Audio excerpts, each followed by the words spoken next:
البدع والأهواء، أهل البدع العقائدية وأهل البدع السياسية. نقول بيننا وبينكم السلف، بيننا وبينكم الكتب، كان فيقول البدع بيننا وبينكم. Bismillahirrahmanirrahim. Qala al-Imam an-Nawawi rahimahullahu taala. Hadis yang panjang selesai. Kita sekarang masuk bab mujahadah, yaitu apa? Badlul majhud, yaitu mencurahkan kerja keras. Untuk apa? Untuk beribadah kepada Allah. Baik. Qala Allah taala walladzina jahadu fina lanahdiyannahum subulana wa innallaha lama'al muhsinin. Dan orang-orang yang berjihad fina, yaitu untuk mencari keridhaan kami, di dalam perjalanan mencari keridhaan kami, pasti kami akan menunjukkan kepada mereka jalan-jalan kami. Dan sesungguhnya Allah itu benar-benar bersama dengan orang-orang yang berbuat kebajikan, muhsinin. Baik, di sini Allah Ta'ala memberikan kabar gembira bahwasanya apa? Amalan orang-orang yang berusaha beramal soleh itu tidak disia-siakan. Upaya orang untuk mencari kebenaran itu tidak akan disia-siakan. Makanya sebagaimana dijelaskan oleh Al-Imam Ibnul Wazir rahimahullahu ta'ala di dalam kitab beliau Isarul Haqqi alal Khalaq, judulnya aja sudah sangat mengagumkan, lebih mendahulukan kebenaran daripada makhluk. Beliau menjelaskan bahwasanya apa? Kebenaran itu di zaman dulu dan juga di zaman kami, yaitu di zaman Ibnul Wazir, ketika negara itu betul-betul dikuasai oleh orang Zaidiyah dan dipenuhi oleh orang-orang Rafidhah juga. Kebenaran itu seperti yang terjadi di zaman jahiliyah, benar-benar tersimpan rapi, hanya diketahui oleh orang-orang khusus yang bersungguh-sungguh mencari. Kemudian beliau menceritakan seperti di zaman jahiliyah, orang-orang berusaha mencari. Di antaranya adalah siapa? Zaid bin Amr bin Nufail, ayah dari Sa'id. Demikian pula siapa lagi? Waraqah bin Naufal, yang mana kemudian mereka berdua pergi ke Syam untuk mencari agama yang benar.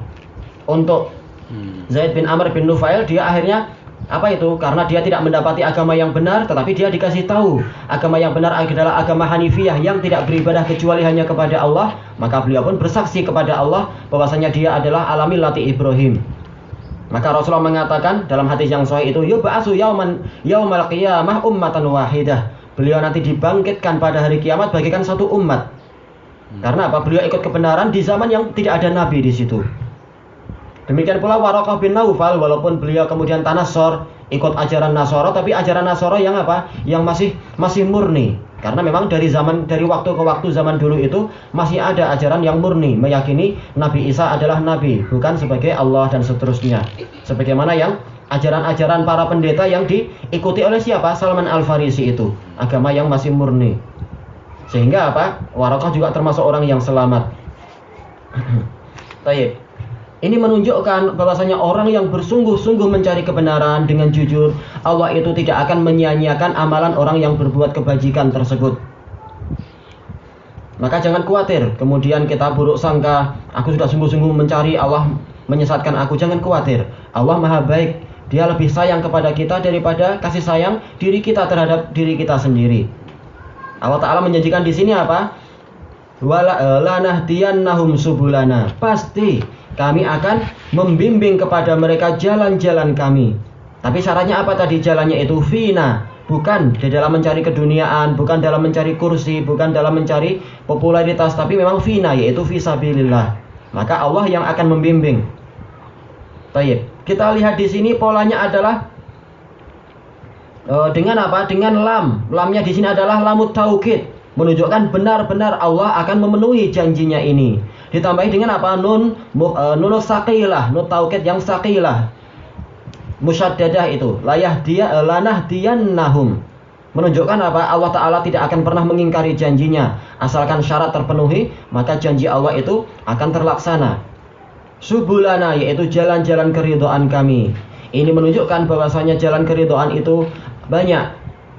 Nah, ini ada iskal, sebagaimana dijelaskan oleh para ulama, bahwasanya kita tahu jalan Allah itu hanya satu, jalan kebatilan yang dikatakan subul, sementara kejelekan itu yang banyak.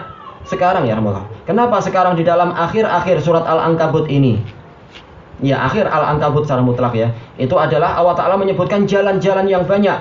Dijelaskan oleh para ulama bahwasanya jalan kebenaran hanya satu, tetapi syariat itu banyak. Dari sisi sholat juga sendiri, sholat sendiri apa? Ada beberapa bermacam-macam. Dari sisi apanya itu? Doa istiftahnya boleh dengan yang ini, boleh dengan yang ini. Demikian pula apa? Cara tasyahudnya, boleh tasyahud Ibnu Mas'ud, boleh tasyahud Ibnu Abbas dan lain-lain. Demikian pula yang lain-lain, berbagai macam syariat itu banyak. Tayyib. Inilah cara untuk menggabungkan antara bahwasanya jalan Allah hanya satu, sementara untuk ayat ini jalan Allah banyak. Menunjukkan cara untuk mendapatkan keridhaan Allah itu banyak. Dengan sholat kita akan mendapatkan keridhaan Allah, dengan jihad kita mendapatkan keridhaan Allah, dengan puasa juga mendapatkan keridhaan Allah, dan seterusnya dan seterusnya. Selama dia itu apa? Ikut syariat Rasulullah, bukan membuat-buat sendiri dan ikut cara sendiri. Tayyib.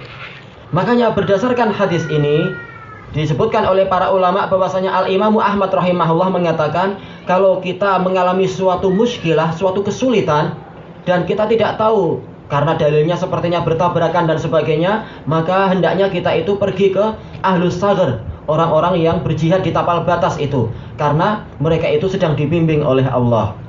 Ini bukan sembarangan, tapi apa? Ketika kita memang betul-betul dalil itu tampak bertabrakan, kita susah sekali untuk menyatukan, maka kita mengambil faedah dari apa? Firasat orang-orang yang sedang berjihad.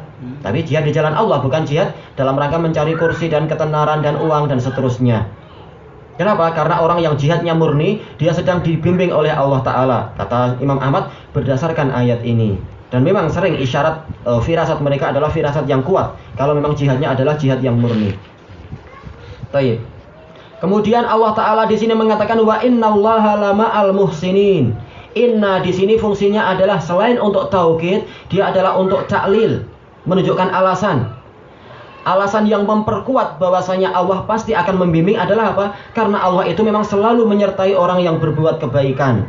Maka orang yang memang dia itu berbuat kebaikan, maka Allah itu akan bersama dia. Dengan apa? Dengan petunjuknya, dengan bimbingannya, dengan pertolongannya, dengan pemudahan darinya, dan seterusnya dan seterusnya. Makanya ketika Bani Israel berada di puncak kebingungan, ketika di hadapan mereka adalah lautan dan di belakang mereka adalah Fir'aun, mereka mengatakan apa? Inna lamudrakun, kami pasti akan dikepung ini. Untuk apa? Untuk kemudian ditangkap. Tapi Nabi Musa dengan kesikohan yang kuat kepada Allah Ta'ala, beliau mengatakan bahwa kalla inna ma'iya rabbi sayahdin, sama sekali tidak akan mengalami itu kita, karena bersamaku adalah Rabbku, dia akan membimbing aku. Maka barang siapa Allah itu bersama dia ketika dia di atas kebaikan, maka jangan khawatir dia akan tersesat, Allah yang akan membimbing dia. Kenapa? Allah Ta'ala telah berfirman di sini wa innallaha lama'al muhsinin, Allah itu sungguh akan bersama dengan orang-orang yang berbuat kebaikan. Tentunya kebaikan yang dimaksud adalah lahiriah dan batiniyah. Lahirnya ikhlas lillah, batinnya ikhlas lillahi ta'ala. Lahirnya adalah apa? Ikut syariat Rasul. Itulah yang dikatakan muhsin. Adapun kalau dia niatnya adalah rusak, maka dia bukan muhsin. Dia adalah apa? Musyrik. Demikian pula kalau niatnya adalah ikhlas tetapi zahirnya adalah menyelisihi Rasul, bahkan dia adalah apa? Adalah mubtadi'. Tidak masuk di dalam ayat walladzina tabauhum bi ihsan, mengikuti dengan baik. Ini namanya mengikuti dengan jelek. Kenapa? Karena dia telah berbuat kebid'ahan, yaitu syarrul umur.